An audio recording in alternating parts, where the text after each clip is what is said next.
everybody, welcome to Quentin's Enginewerks. I'm Quentin. I'm going to be your host for this evening.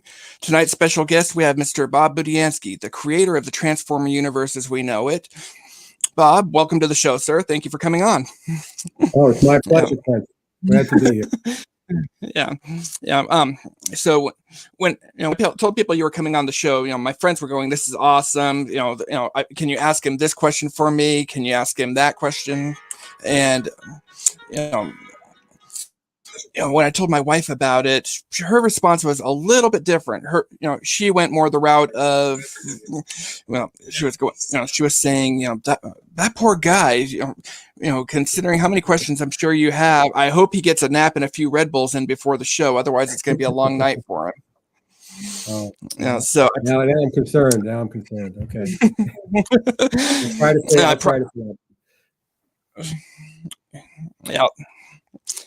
I'll try to I'll try not to make it too long an evening for you. First question, just kind of a warm-up question I like to ask everybody.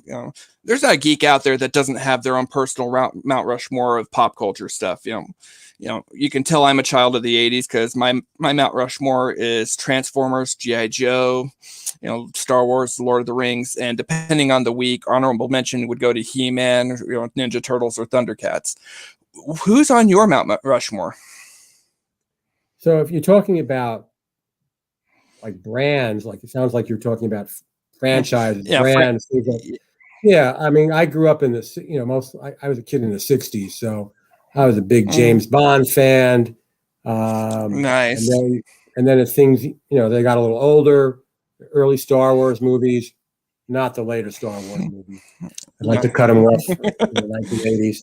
And certainly Indiana Jones, but I'm kind of like, I'm all over the place. I like lots of adventures, drama, suspense, comedies. I'm, like my favorite movie of all time is Casablanca. That goes back to 1942, I believe. So I have a lot of different flavors in my Mount Rushmore, mixing metaphors. But yes. Hey, excellent.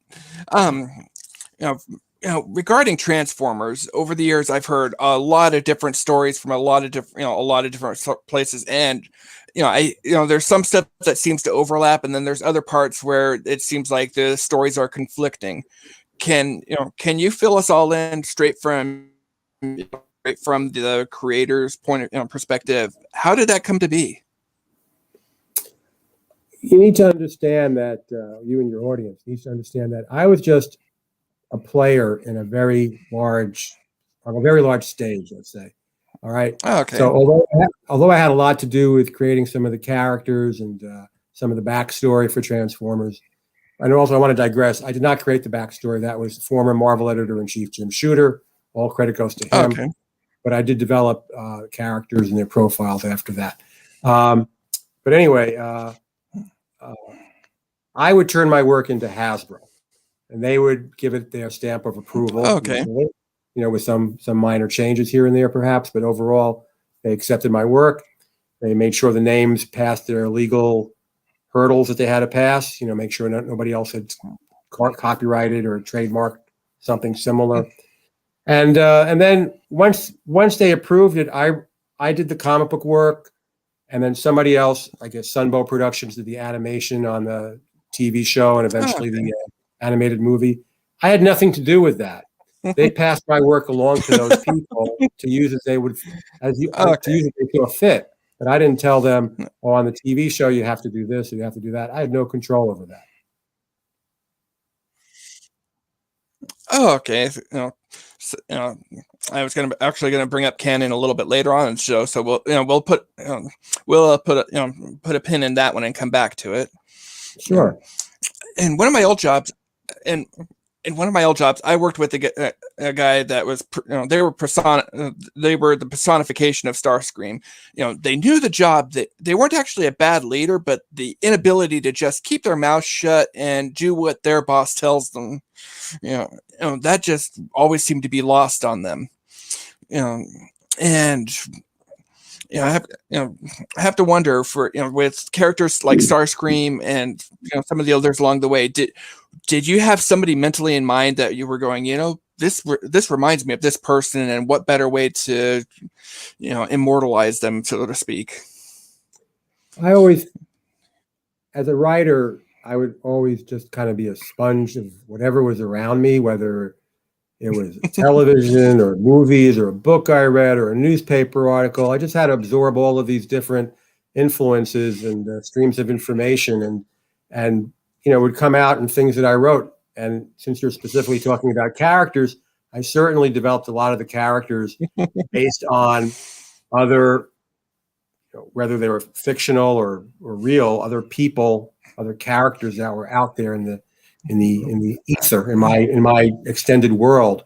So, for instance, you mentioned Starscream. I was reminded of Starscream just a couple weeks ago, but somebody else asked me about Starscream, and I realized the character Starscream really came fairly directly from a character that was in a Fantastic Four comic book when I was a kid. Oh, okay. Okay, so, and I could tell you who the character is. So I don't know how familiar you are with Fantastic Four, but in the 1960s, well, go ahead. How familiar are you with the Fantastic Four? I've got a few of their books. I know the main group of characters and a couple of the villains, but they are not a subject matter expert thing for me. Okay, so I'll fill you in a little bit. So in the 1960s, when I think the Fantastic Four was at the peak of their creative period, as far as different ideas, different new characters coming into the book, like almost every month, this group of characters called the Inhumans was introduced. And the Inhumans was basically focused around a royal family. And the royal family, the king, was a character named Black Bolt, who never spoke, but he was immensely powerful and very noble. And anyway, very good-hearted and so on, very heroic. And he had a brother, and his brother was named Maximus the Mad. Kind of that little addition, the Mad, kind of gives you an idea of what kind of character he was. So Maximus the Mad was this groveling, power-hungry brother to Black Bolt, looking to overthrow him at the first possible moment when there was a crack in the king's armor. Now is my chance. And he was just kind of an out of control, raging kind of character, and that's where I got Starscream from. Similar relationship to Megatron. That Megatron was this strong, silent, heroic type, but he was this guy in charge of the Decepticons, and Starscream was a bit out of control and was just looking to grab power at the first opportunity. So there's an example. So I would just, the character named Ironhide was, I believe he was some kind of a police car. He turned into a police car, I believe. And there was a TV show in the 1960s called Ironside, which is about a detective played by Raymond Burr, who was crippled and was confined to a wheelchair. So I just thought, I'll take Ironsides and make it into the name Ironhide, and another police-related character, and so on. So I whether it was a name or whether it was a personality aspect, either I would just come up with it out of my own brain, or I'd be influenced by somebody else who I was familiar with. That's still cool, though. For me, that's how it works. For me personally, my favorite characters, in no particular order. You got Devastator, Grimlock, Shockwave. Those three without a doubt. Then Trypticon and Omega Supreme round out my five. Do you have any personal favorites?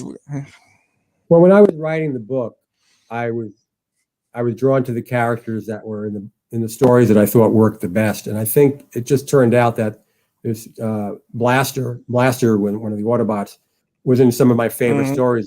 So I gave him a strong character, which I based, by the way, I based him on early 1970s Clint Eastwood type characters in Clint Eastwood movies. So there's another character I pulled from the fictional movies, and I just, I was just enjoying writing that character when I had the opportunity to write him before I had to push him aside and introduce some new characters. So that would be one. and it seemed like there were always new characters coming because it's, Hasbro was, in their heyday there, it seemed like wave after wave after wave was coming. And don't get me wrong, lots of great toys, but did that make it harder for your job trying to be able to keep up with all the different toys that were coming out? Without a doubt. You hit the nail. You hit the nail right on the head. So when Transformers was launched, it launched with 26 characters. That's how many toys came out initially, or were supposed to come out. So we had a cast of, I believe, I think there were 16 Autobots and 10 Decepticons. And then it proved to be a very successful comic book and a very successful toy. So Hasbro came out with wave after wave, as you put it, of new lines of toys. And for whatever I might have thought about the comic book, or whatever the readers might have thought about the comic book, what Hasbro thought about the comic book was it was a vehicle to sell toys. It was a way to advertise and sell their toys. So So I knew that what the expectation was, that when they produced new toys, I would have to find a way to introduce them into the comic book. And after a while, I mean, at first okay, this is a challenge. It's pretty interesting to bring in new characters.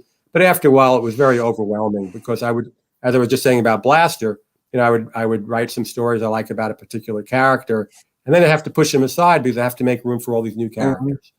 So it was it became a very burnout type of situation after a while. And I could see that, because the amount of time it takes to do character development when you have 22 pages a month, and so in 3 months you finally start getting to the point where, okay, we feel like we know this character, and like you said, you have to push him aside. I can see how that would be frustrating, for lack of a better word. Yeah, you got that exactly right. As a writer, you like to be able to do things at your pace, but you're kind of, in the case of Transformers, I was really at the beck and call of Hasbro. And it wasn't like somebody called me up and said, hey, stop using Blaster and insert this Headmaster character or whatever. It wasn't like that. It's just that's just the way things were, and I knew about it. I had to take whatever steps I needed to take to accommodate that reality, that I had to introduce new characters. Yeah, that is one thing I did notice with the toys. It seemed like somewhere along the way we went away from having toys that actually transform, and it became more about hiding, or every single Transformer it seemed like was either a combiner or it's escaping me right this second. The one where it's combiners and headmasters and target masters, and there are all sorts of lines they were introducing to kind of add new wrinkles to the toy line.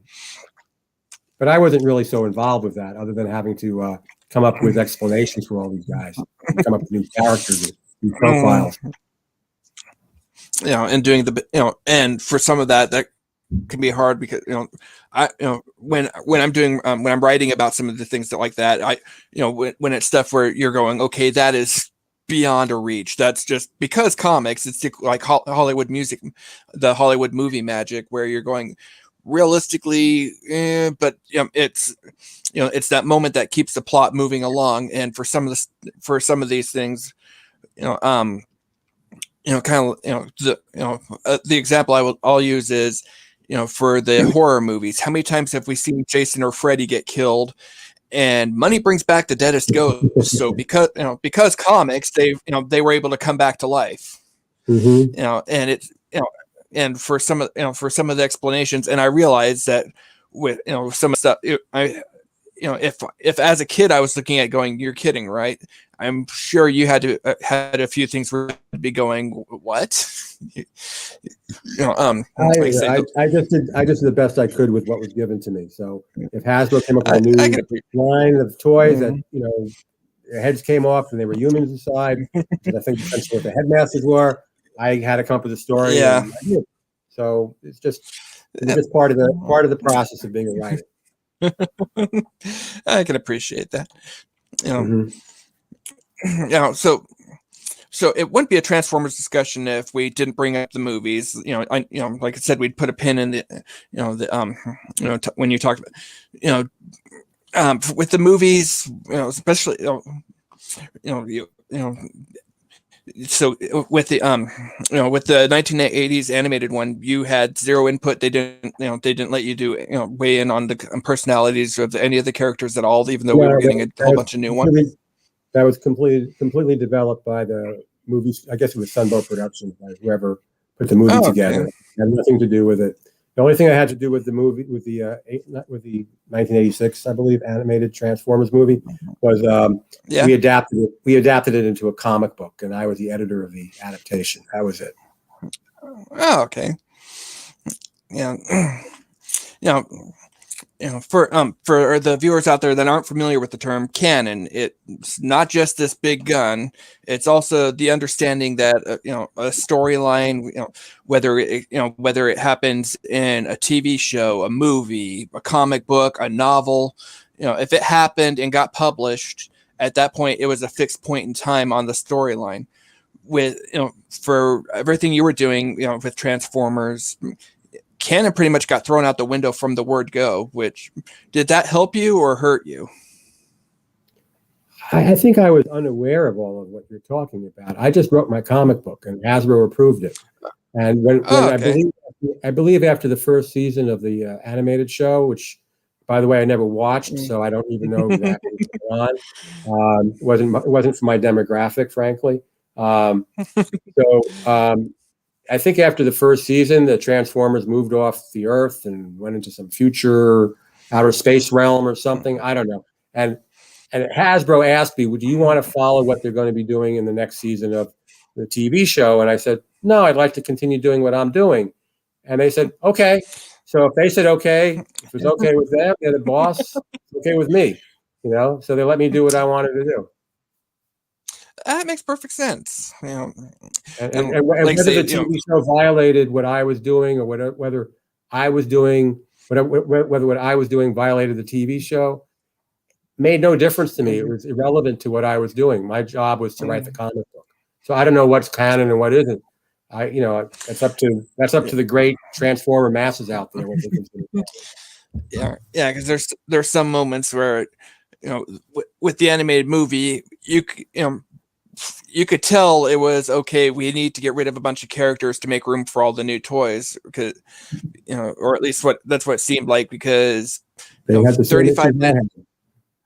It seemed like 35 minutes into the movie, all these names and characters that we know and love and had known forever are no longer with us. Mm-hmm.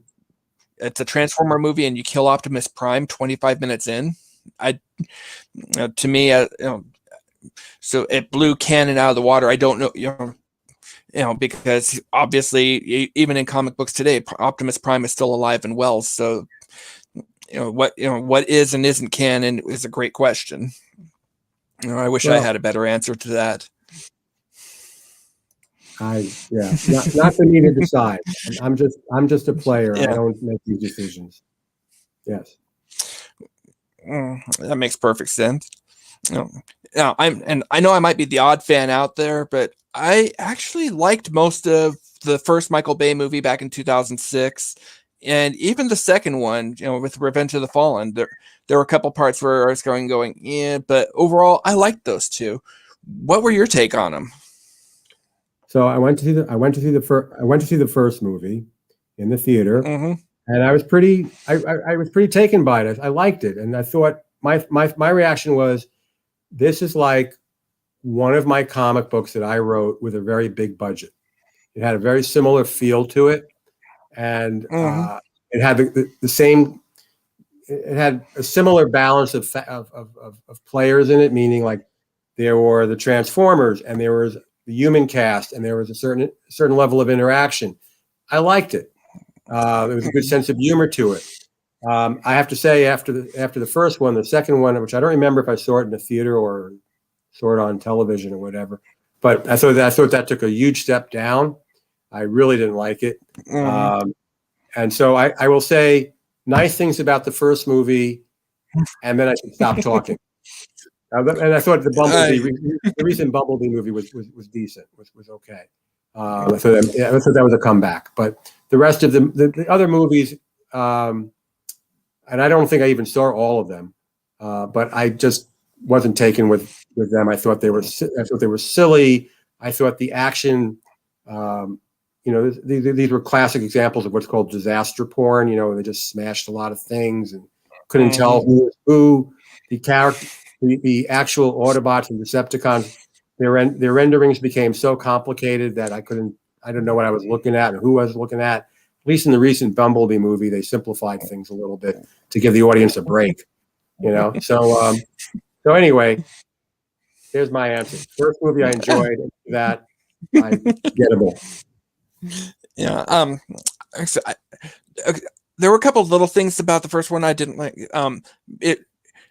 To me, Bumblebee was it's supposed to be a bug, but it felt like a lot of a pitch for the new Camaro that was coming out. But if you take that out of the mix, yeah, not a bad movie at all. Yeah. Well, I'm assuming Chevrolet paid some big bucks to Hasbro or to Warner or whoever to feature a Camaro instead of a Volkswagen Bug. So that's showbiz, Oh, I totally get that. Corporate sponsorship or what, and whatever you can do to get funding. Yeah. Yeah. When it came to some of the stuff that from your original creation, my best friend in high school, he and I were both fans back in the going to way back when, and he loved seeing all these the Transformers vehicle, the robots that turn into cars that were also professors and scientists. He ended up going on to becoming an engineer, and now he runs a plant for a major automotive company. Now, when you were doing all this, did you have any idea that you'd be influencing people to go towards the sciences as much as you did? When I was writing the book, I was just trying to write a good story. What happened, the ripple effect of whatever I was doing, I didn't have that big an ego that I was thinking I was going to change anybody's life. On the other hand, over the years, I've gone to many comic book conventions and spoken to many fans who grew up reading my books when they were kids, and now they're adults. And on more than one occasion, people have come up to me and said, I read your books and it really changed my life in this way or that way. And I'm flattered, and I'm very humbled by the whole idea that I could do something that would have what seemingly is a positive effect. Luckily, nobody who's a serial killer is coming up to me and saying he had an effect on my life. I'm a serial killer now. It's always a very positive. It's always a very positive thing, that changed, it turned their life around for the good. So you're mentioning that I had an effect on people going into the sciences. Well, that may be. I don't know, but I will tell you one thing, which you may not be aware of. In college, I was a civil engineering major. I have a BS in civil engineering. Very cool. I have a BS in civil engineering, and I was a grad student in transportation engineering before I dropped out to work for Marvel Comics. So when I wrote those comic books and when I wrote those characters, I was, I wouldn't say I was writing it as if I was a trained, physicist or something, but I had some science backing in my head, in my brain there. So I was bringing that in. I was bringing some of those concepts into the comic, when possible, when it made sense. And so maybe that permeated out there and affected some of my readers. I don't really know, but it wasn't like I was coming out of some background where I knew nothing about science or technology. I actually had some knowledge. Oh, so that's very cool. Yeah, and you mentioned when you went from there to becoming an editor, and you spent quite a while as an editor along the way. You worked for doing work on Air Raiders, Fantastic Four, a bunch of different Spider-Man titles, Thor, Avenger. Out of all those, did you have a favorite that you were involved with, or? Well, I worked on a lot of different things when I was an editor at Marvel, and editing the individual comics was okay. It was always fun to work with the creative community. So whether it's writers, artists, I worked with some wonderful creative people over the years. But I was also special projects editor, so I got involved in a lot of out of the mainstream sort of things, which was a lot of fun. Like working with toy companies, like working with Hasbro on Transformers. That was great. I worked with them as an editor before I became the writer. And then I was Okay. working with movie companies on movie adaptations. So I got to, go out to movie studios and have meetings and get research on, his photo reference for this character, for this movie, whatever. I worked with the National Football League on a character that we developed for them. And I worked, starting around 1990, I worked on Marvel trading cards. So I did 11 sets of I trading remember cards. those. Yeah, so that was me. I was the guy behind 11 consecutive sets of Marvel trading cards over about 5 years. Me and my staff and the artists and writers we hired for it. So that was a ball. I loved working on trading cards. That was so much fun. So I got to work on a lot of different fun things. I was in charge of the Marvel retail poster program. So if you went into a comic book shop, between like 1985 and 1995, approximately, and you saw on the walls there were these Marvel posters for sale, I was the guy behind those. I didn't illustrate them, but I worked with the artists to come up with the ideas for them, and I made sure they were produced properly, and I made sure they were designed. I brought in a designer to come up with placement of a logo or border or whatever. So those are all like terrific projects to work on, and worked with a lot of wonderful people. And it was just a lot of fun to do it. Yeah, the trading cards, from what I'm seeing in some of the Facebook groups, they're starting to make a comeback. There's a few of them that have actually become a real hot commodity if you can get your hands on. I think Galactus is, because of all the scuttlebutt that he's going to be in one of the new Avenger movies somewhere along the way. So everybody's going, we want that card, and so a card that was going for $5 to $10 3 months ago is suddenly selling for $100 and up now. It's to me, it's just I might be sitting on a gold mine. I don't know. I have some trading cards I've never opened that were given to me. I should probably look at them someday. That's cool. I'll look at them, keep them, in their packaging and not touch them. So, yeah, I'm sure with with all the jobs you have, along the way you get some really some of the really cool promo stuff. We got free comic books, we got T-shirts. When I worked on trading cards, I got uncut sheets of trading cards and all sorts of stuff. So I got a lot of cool stuff, but a lot of it's just kind of accumulated. So I need to figure out how to deal with this stuff. You will have the coolest yard sale ever. Yeah, it probably won't be a yard sale, but I know what you're metaphorically speaking. Yes. Yeah. Okay. Yeah. I'm not sure if you saw this guy. That's Devastator. Yeah. Destructicons. Yeah. That guy is coming out pretty soon, and it's incredible. It's going to be, if I remember correctly, it's close to 2.5 feet tall. Wow. And that that's available for pre-sale right now on a couple of toy stores for the low price of $3,400. And you buy a construction vehicle for that price almost. Oh yeah, because when I just found that out, maybe an hour ago, because I was just going, when I first saw it, I just thought it was a really well done artistic piece. Because it's actually the cover photo for my Facebook profile page, because I just love the artwork that much. But then when I realized, found out, no, that's an actual toy, I was going, okay, I shouldn't go down this rabbit hole, but and then when I saw the price tag at that point, I was going, I have a very, very, very cool wife, but I'm pretty sure if that were with that price tag if that were to show up on my doorstep, I'd go from having a very, very cool wife to a very, very expensive attorney. Yeah. Hobbies can be expensive. Yeah. Oh, yeah.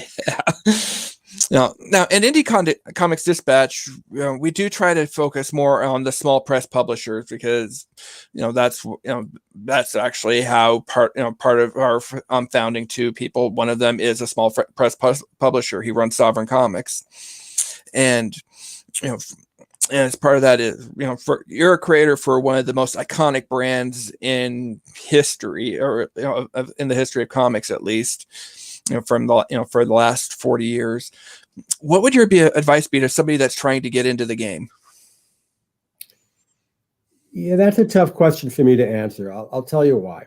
I've been out of Marvel Comics now for about 25 years, and I've gone in different directions, although I still dabble in comics in the sense that I do art commissions, I go to conventions. I have occasional connection with Marvel, but very, very rare. It's not like I'm drawing books or doing anything on a regular basis for Marvel anymore. So, and I know the landscape has changed tremendously in 25 years. The internet really didn't exist 25 years ago. So there's all different ways that people promote their work and sell their work and distribute their work and so on. So if I were trying to break into comics today, other than the fact I know a few people, let's put that aside, I wouldn't even know how to do it. I would say, from what little I know, I guess it's easier now than ever to get published. You could self-publish, you could put it online, you could do any number of ways to show that you have skills. And I think you should build up a body of work and then try to get that in front of somebody at one of the majors, if that's what you want to do, one of the major companies, and see if anybody, but I think that's how some people are getting into the majors, if that's your goal. But I don't really know. I mean, I know if you go online, every company in the world pretty much says, here's how you apply for a position or submit. In the case of Marvel or DC, here's how you would submit work, artwork or plots for stories or whatever. But it was so different in my day. I can't tell you that what I did would have any would be of any use today, because I'm not in the world today of comic books. I was in the world. I broke in 1976, and it was quite different back then. I mean, I could talk to you and your audience about how I broke in and how other people broke in back then, but I can't tell you what people are doing nowadays. Yeah. Well, have you ever thought about getting back into the game and making a phone call to IDW and saying, "Hey, can I come back and work on some, run a story arc for Transformers for you guys?" Well, I've worked for IDW. They contacted me in 2008, I believe, and they wanted to put out a new edition of the animated movie. So instead of being the editor this time, I was the writer. And at the time, the editor or publisher, whoever called me, whoever set it up, said, if you have any story ideas, let us know. We'll talk. But I didn't have any ideas. I'd moved on. I wasn't like dwelling on, well, what's my next Transformers story going to be? So I never followed up on that opportunity. And that's okay. That's okay. So I'm not like looking to break into comics again.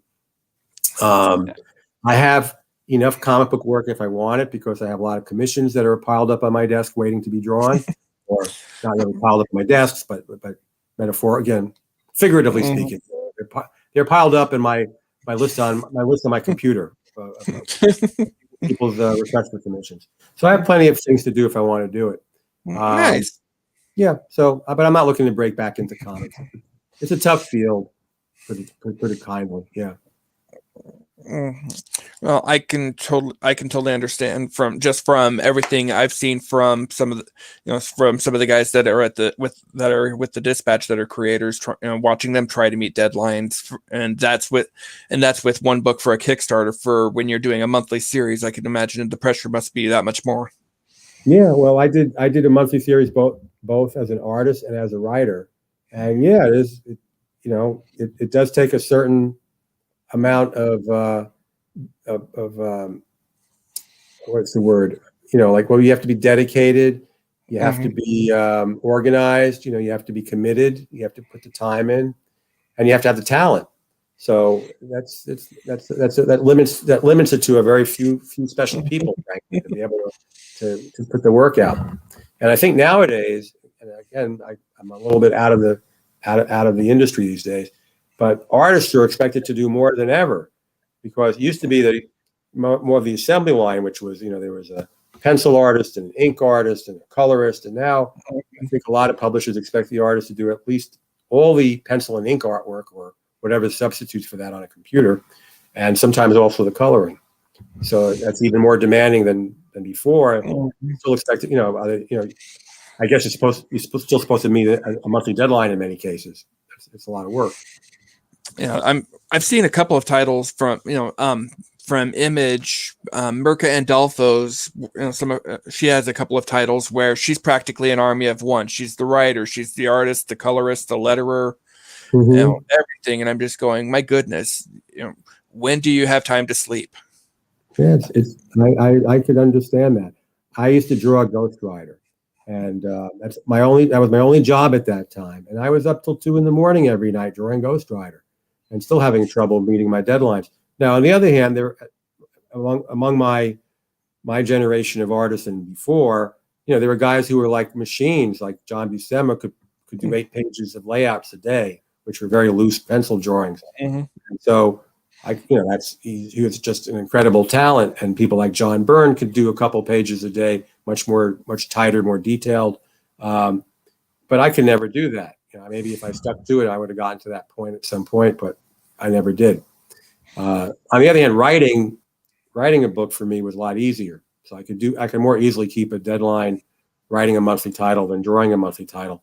And I was able to write the monthly title, the Transformers, for example, while I kept my 9 to 5 editorial job. But I couldn't possibly draw a monthly title and keep a 9 to 5 editorial job. There's no way. Yeah, I couldn't even imagine trying to juggle like that. There's times where I feel like it's a push trying to juggle everything I do with the for the Indie Comics Dispatch and my 9 to 5, and that's nowhere near as intensive as or at least to me it doesn't seem like it's anywhere near as intensive as trying to write as well as doing the editing jobs. Yeah, it all depends on how you structure your day. And like when I tell people about writing versus penciling. So when I was an editor, I had about a 10 or 15 minute walk from my subway station to the office. So in that 10 or 15 minutes while I'm walking, I could be thinking of my next Transformers plot and really nailing down a good chunk of it. And then when I go home at night, I could start typing it up and putting it together. Well, in that same 10 or 15 minutes of walking to my subway, from a subway stop to the Marvel offices, I couldn't possibly be penciling those pages, but I could be plotting them. So it was a huge time savings just because I wasn't committed to drawing something. I was committed to just thinking about something. Plus drawing just takes a lot, for me anyway, took a lot longer than actually writing stuff. So anyway, everybody's different. That was how it worked for me. Yeah, I could see how that would. I can definitely see how that would be beneficial for, and I hadn't even thought about the idea of, hey, take advantage of that time. The drive to work is going to be spent a lot more, on my reviews from now on. Thank you for the insight there. Well, wait, let me caution you. I was walking. If you're driving and you get into an accident because you're daydreaming about your reviews, I'm warning you, don't do it. Keep your mind, listen to the radio or something, whatever, but keep your eyes on the road.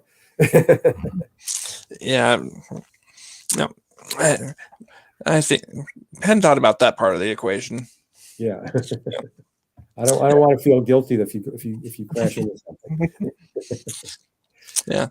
Oh, so shifting gears for a little bit here. I'm a bit of a foodie. My wife makes these incredible jalapeno, they're jalapeno poppers wrapped in bacon, and with the way she does them, there's no heat to them at all, and I can just eat these things all day. They're a game day treat if I'm watching a game on TV or if we're having a tabletop game session at night. Do you have any go-to snacks like that, or I try to limit my snacking. There's just too many calories to worry about if I get, too heavily into snacks. But I do snack. I don't want to make it sound like I'm some kind of, some kind of saint among, among people, among food people. But in any case, no. So my snacks, typically in the middle of the afternoon, after I've been working at the computer for a few hours, I'll need something. So I'll either get a handful of potato chips, or I'll have a small bunch of grapes. Or lately, I happen to have one right here. This could be my snack, a mini Kit Kat. See? Oh, That's as nice. big as I'll go. That's as big as I'll go, but it'll get me to dinner. So this is good. This is all I need, just to give me a little something so I can, feel a little bit full and get to dinner and not have to stuff my face. Yeah. So that's or a cookie. I might have a cookie. So nothing too major, and no one particular thing stands out, but among those things. Yeah. Lately, I've been on a kick. I don't know if you like. My wife was at Costco and came across sriracha almonds, and they've got the flavor without the heat, for the most part, and and I've found myself absolutely loving them. And ordinarily, I'm not that big on almonds, but I blew through one bag in a little over a week, and I'm on my second bag, and I can't get enough of these things. It's one of those things where I really don't. I've gone through almond and other nut phases, pecans and mixed nuts or whatever. So yeah, I go through different phases. Like right now, I'm in my Kit Kat phase. But it doesn't last. And as far as snacking, so I've gotten boxes of I love these maple cream cookies, which are hard to get. You can mostly get them when I'm in airports in Canada. Anyway, these maple cream cookies. There's 18 cookies to a box. One box will last me 3 months. Because I don't have a cookie every day. I might have a couple cookies a week. So I'm not I don't really overdo the snacks, which I guess is a good thing. I admire your self-control. I don't think I could do that. Yeah, and they're good cookies, they're really good. I just got a box of Samoa Girl Scout cookies about a week and a half ago, and I still have cookies left, but I'm down to the last couple in the last row. So my wife got me last year. There's a particular kind of Girl Scout cookies, which we can't get locally here, but she was living somewhere else at the time, and she could get them where she was living. They're called Thanks a Lot, I think. Basically, they're shortbread cookies with a chocolate fudge backing. Okay? Oh, okay. And they're not always available here where I live in New Jersey, and they used to be. So she got me 3 packages of them. I still haven't finished them. I think I'm through 2 packages so far. I think I still have one more left. That was over a year ago. Wow, I definitely don't think I had that. I'd have that kind of self-control. Well, that's who I am, I guess. Whatever. Yeah. And overpriced though it may be, there's nothing like ballpark food. Dodger Stadium, they've got these garlic fries. I don't even like French fries, and I'm going, I want more of those if I ever get back in there. T-Mobile Park, where the Mariners play, they've got this sushi stuff that if it wasn't almost $20 to get some, I would have been going, yeah, I'll try that. Even here locally, we have a single A ball team, and every about 3 or 4 times a season we have dollar night where the hot dogs from that are awesome. And reason I bring that up is Major League Baseball opening day was today. Do you have a horse in the race this year, or? Well, I grew up in the Bronx, so that might give you a hint. I've always been a lifelong Yankee fan. I see you happen to be wearing a Yankee baseball cap tonight. I don't know if it's in my honor or not, but so I'm always rooting for the Yankees. I understand they lost today, but it's a long season, so hope for better days ahead. And in fact, when I grew up in the Bronx, where I grew up most of the time was a few miles away from Yankee Stadium. But in high school, we actually moved to a high-rise building that was about 4 blocks from Yankee Stadium. So from my bedroom window, I could see Yankee Stadium. I could hear the crowd. I could hear the national anthem playing. And did you hear all that? I just saw something blip off. Are you still with me? Hello? Uh-oh. Quentin, you there? Hey, Bob, are you still with me? Or yeah, I can see you. Can you hear me? Can you see me? Hello, Quentin.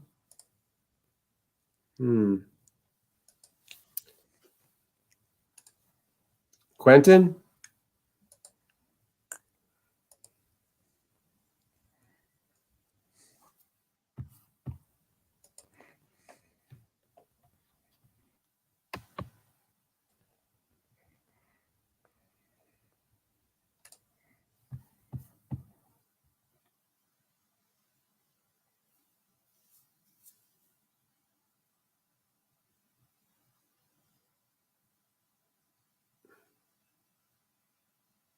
Well, if anyone's out there watching, here's Quentin. Quentin, can you hear me now? Yeah, sorry about that. My internet connection just completely my modem decided, hey, it's a great time to take a break. Yeah, well, thank you for hosting my show for me for a couple. Well, I guess the audience was able to see and hear me, but you were shut out. Was that true? Was I still on the whole time? Yeah, I was it completely dropped me. I had to reconnect to the internet, and all the while, going, Okay. This isn't happening. Well, I didn't say anything bad about you. Well, hey, I was just commenting on your baseball cap, that was in my honor, and so on. So anyway, I was just saying, I grew up with the Yankees. I lived within a few blocks of Yankee Stadium for a while, and so I'm still with the Yankees. So I'm assuming as a kid you got to go to a few games along the way. Oh yeah, definitely. Best Yankee, best baseball moment ever, that you got to see live, is it? Okay, so there were a couple.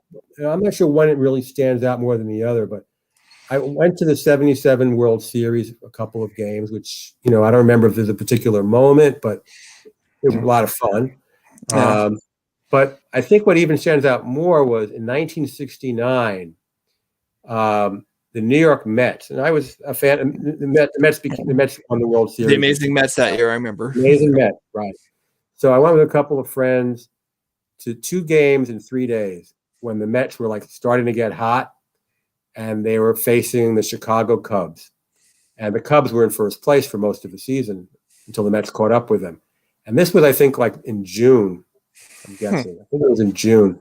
So it was a series I had with the Cubs, and we went to the first and the third game, I believe. And the Mets won those, which was shocking. And it's when they turned it around, when people started taking them for real. And so those are really exciting games to be at. So that was those stand out, even though I was more of a Yankee fan. But in '69, the Yankees were terrible and the Mets were really exciting. So I was happy to be rooting for the Mets. Yeah, at the time they had this rookie relief pitcher that was up and coming, guy named Nolan Ryan. Right. I don't know if it's no games I don't remember, but he was on the team, I believe. Yeah. I know he wasn't starting at the time. I think they just had him in the bullpen, which is kind of funny. I think he was a spot starter, but I'm not sure. But he might have been a long relief also. Yeah. The Mets had a lot of good arms back then, but that was a long time ago. Mm-hmm. Yeah, so much history there. Mm-hmm.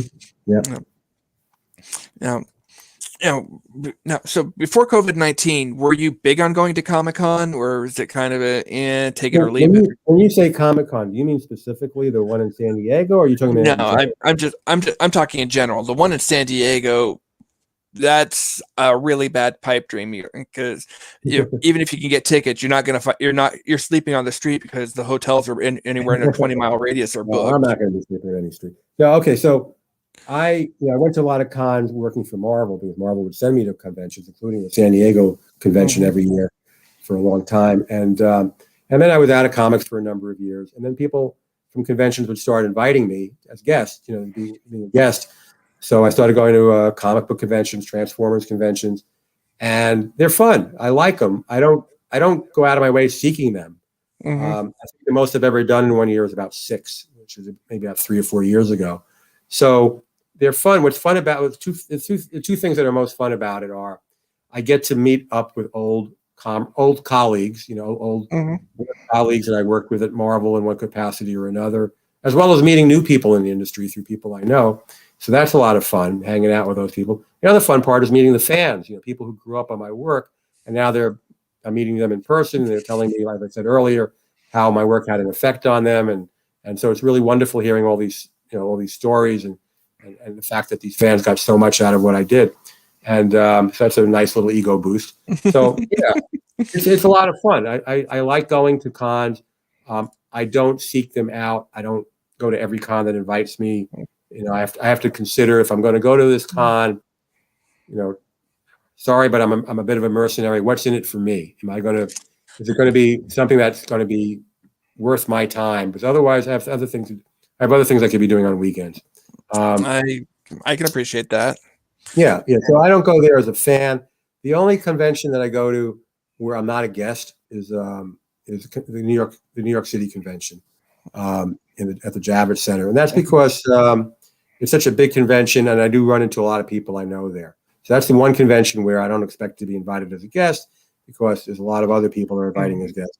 I understand that it's a big convention. High profile people more than me are going to be invited, but I do like just schmoozing with people I know there.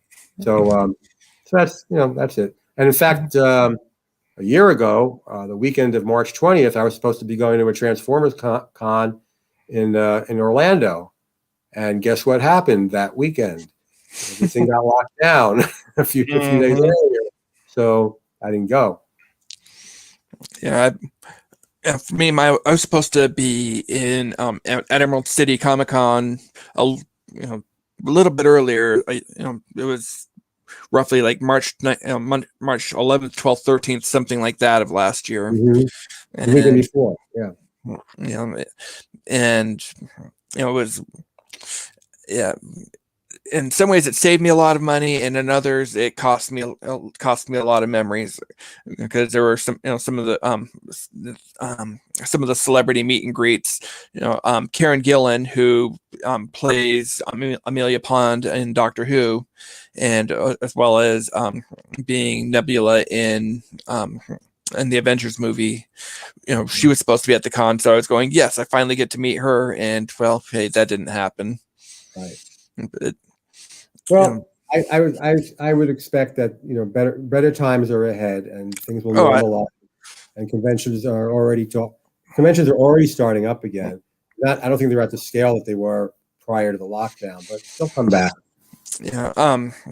From what I'm seeing, at airports, the flying public is stampeding back. So flight loads are going up and up and up. So I think as more people get vaccinated, more people are going to be going, hey, let's take a vacation. Oh yeah, without a doubt, I agree. It'll come back, but it may not be, at least for big conventions which even before the lockdown were basically petri dishes for people to get transmitting diseases among each other.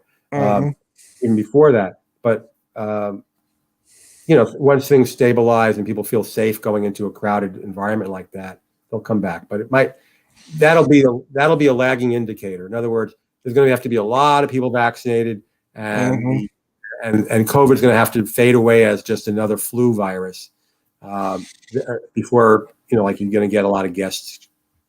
Like Karen Gillan, like, what's in it for her to go to a convention? Yeah, she'll make a few dollars, but is it really worth her to risk herself, in an environment where things aren't completely safe yet? So you're going to have a lot of big name guests going to really take their time before they jump back in.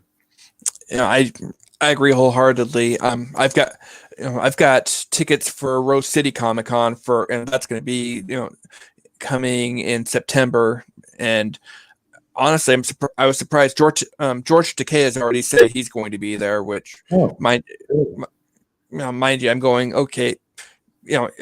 He seems really funny, seems really nice, but I'm willing to bet that's going to come with that 3 seconds of shaking his hand while he signs an autograph or takes a picture is going to cost at least $200, and that's if we're talking that much money, no, thank you. I've got other people higher on my list for doing meet and greets and getting stuff signed.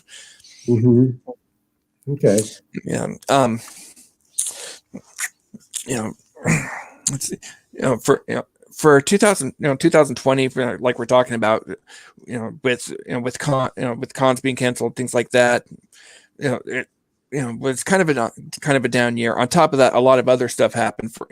Personally, I lost my dad, and lots of people everywhere were losing family members, and all sorts of social events. Weddings had to be postponed or canceled. But on the plus side, there's some good stuff that came out of it.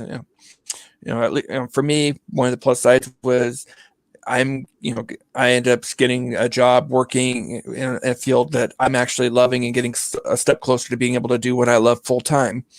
For you, what were some of the upsides from 2020? Well, first, let me express my condolences about your loss. I'm sorry to hear that. For me personally, Well, the good things that came out of it were uh, I got into a lot better shape because what happened was a couple of neighbors, this married couple that lives a couple blocks from me that we're friends with, they started taking walks every day because there was nothing else to do, and they invited me along. So we'd be going for like 3, 4, 5 mile walks every day. Uh, Nice. as long as the weather permitted, and we still keep it up. We don't do it as often, although the weather's warming up again, so we'll probably start picking up again on that. Um, but it really made it. I mean, I realized like I'm a much fitter person. I feel more energetic, and I've lost a few pounds, and so on and so forth. So I know there's a lot of news out these days about the COVID-19, meaning you gain 19 pounds over the last. The average American gained like 2 pounds a month or something like that for the last year since they've been locked down. I don't know how true that is, but I didn't, so I guess that's good. I became a better cook because I'm cooking a lot more at home. I wasn't going to restaurants as much, so that's a good thing. I alluded earlier. I alluded that my wife was living somewhere else where she got those Girl Scout cookies. Well, her office building closed down, so she came back home, and Nice. so been here for the last year, working out of our house rather than in an office building. She's still working, but working remotely, and so there's been a lot of positive. I mean, there's certainly been negative things. I was already working out of my house for my job, so that didn't change. My job is basically what it was before the lockdown. I still work out of my little office and do my job and do my commissions and that sort of thing. So, so I've had some good positives out of it. Excellent. I'm glad to hear that. That for you it wasn't a huge. Oh my gosh. Because for some people, that they went from being interacting with the public all day, every day, in their fields, or to going home, going home and working from home, and they didn't know how to deal with it, and they still don't know how to deal with it. No, I So understand. It's tremendous strain on so many people for so many different reasons, mhm. and we haven't had to deal with that. And we don't have kids. I have children, but they're grown up, and I don't have to deal with, having them work remotely for school or anything like that, or having some hybrid school program. It's just not within my experience. But I know a lot. So many people have children. They're working out of their house. They have children who are schooling out of the house. It must be a nightmare. And I live in a house, and I can just imagine if I still lived in New York City in a small apartment, what it must be like to be home all the time and have your kids at home all the time and having to deal with all of this. So I feel very lucky that I have the situation I'm in, especially when I look at so many other people. Yeah, there were definitely some challenges that came with the remote learning, and trying to get the kids to stay on task, and Right. and in fairness, the way I explain it to my coworkers with kids is, when you have those the training video day, for the for your orientation, for a lot of jobs, they have that. Okay, you're going to have to spend an hour or two watching all these videos on stuff where you're going, I already know most of this. And imagine, okay, you've done that for 2 hours. You're going to take a break, and then you're going to sit down and do it for another few hours, Mm-hmm. and then you're going to be done. And then tomorrow you're going to do the exact same thing again, Yeah. and repeat and repeat and repeat. I can see why, a lot of kids are having a tough time with it. They need actual, physical interaction at the Of school, course. and Yeah. So that's so why I was so appreciative and that my friends in town just, came approached me and said, "You want to go for a walk?" Because it really broke up the routine. But I know other people who pretty much were afraid to walk out the door. Either they lived in a crowded city or neighborhood or whatever. I live in a pretty leafy residential suburb, so there's plenty of room to stay away from your neighbors if you want to keep your distance. And it's a pretty nice area to walk around. So it was a big positive. I'm I just, for me, I always, when I think New Jersey, I've always thought, the big city. I don't know, never really considered the leafy suburbs, Oh, New So, Jersey has lots of leafy suburbs. New yeah. Jersey is like you could find almost everything across the entire country in New Jersey.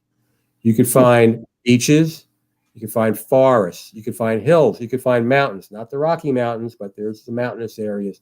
You could find lakes, you could find cities, you find like cities that are falling apart. You could find rich suburbs, which like it has a little bit of everything. It has Hoboken, which is a real trendy little city, full of expensive condos and so on.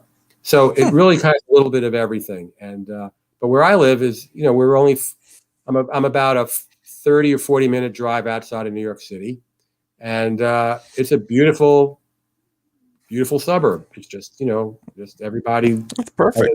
Walk around here, and it's not like super wealthy, but it's not poor. It's not falling apart. People keep up their houses, and it's not like an economic an ad for the economy of this area, but it's a nice area.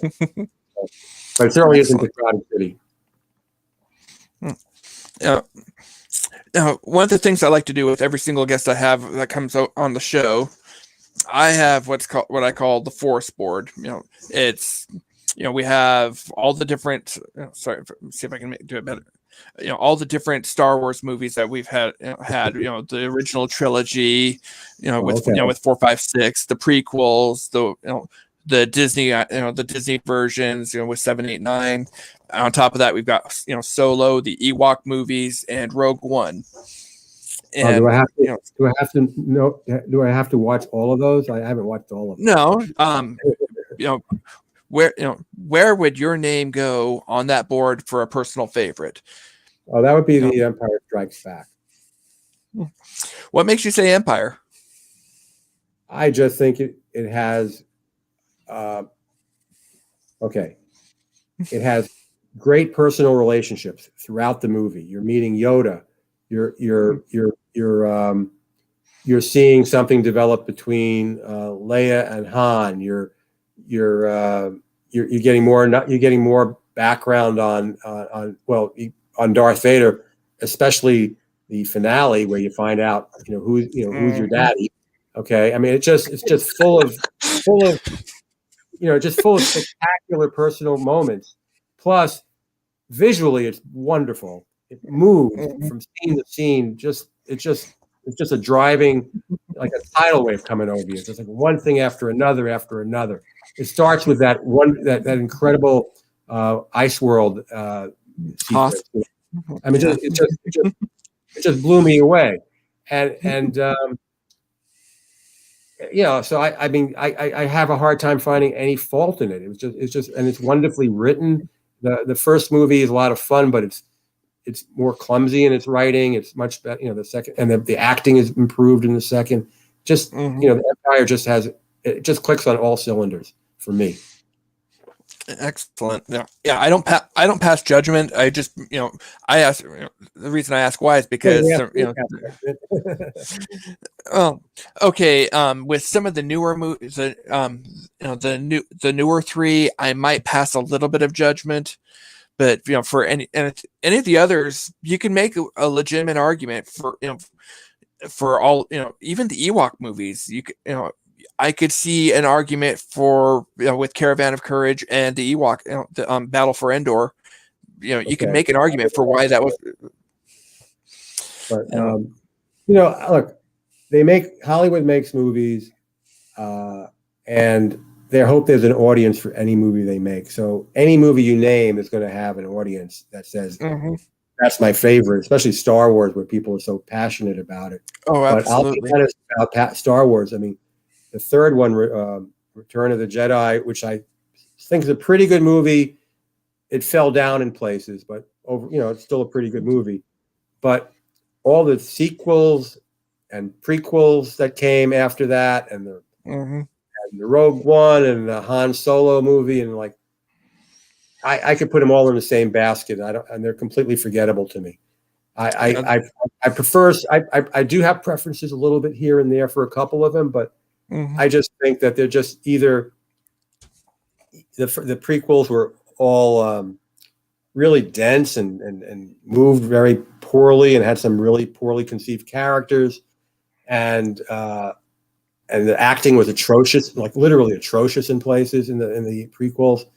On the other hand, the prequels had ideas, which the sequels, the newer ones, don't have ideas. Their ideas is, let's look at the first three movies and recycle everything, and we'll just move this over here and move it over there.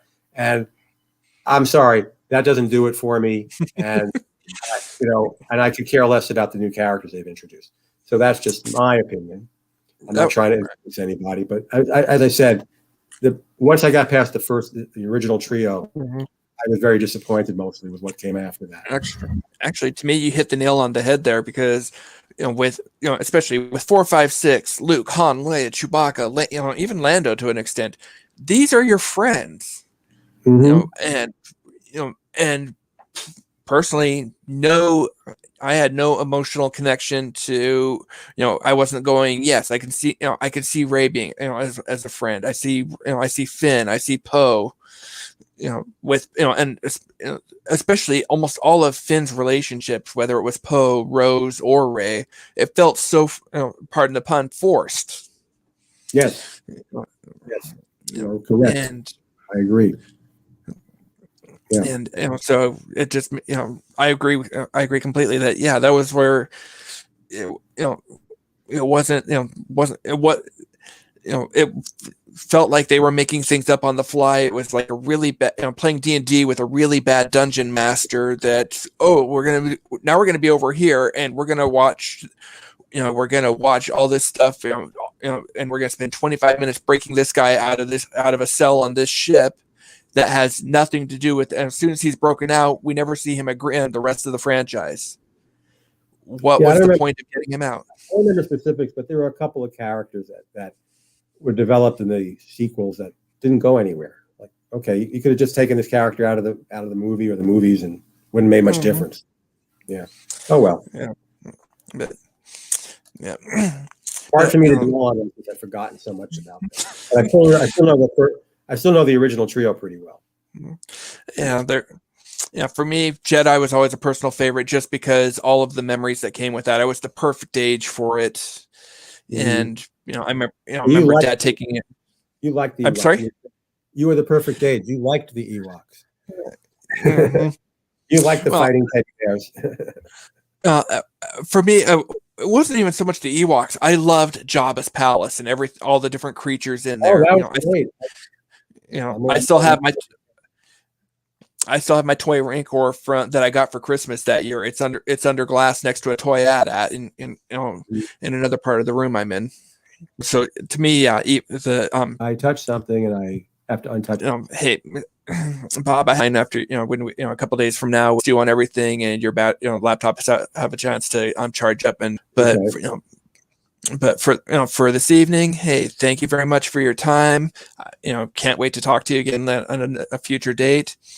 For everybody watching, this has been Quentin's Enginewerks. Thanks for watching. Hope you enjoyed the programming. Have a wonderful evening, everybody. Stay safe out there for April Fools. Don't be doing anything too wild and crazy and silly to each other. And I'll catch you next time. Bye now. Okay. Bye, Quentin. Nice talking. Nice talking to you too, sir. Thank you very much. Bye. How do I get out of it?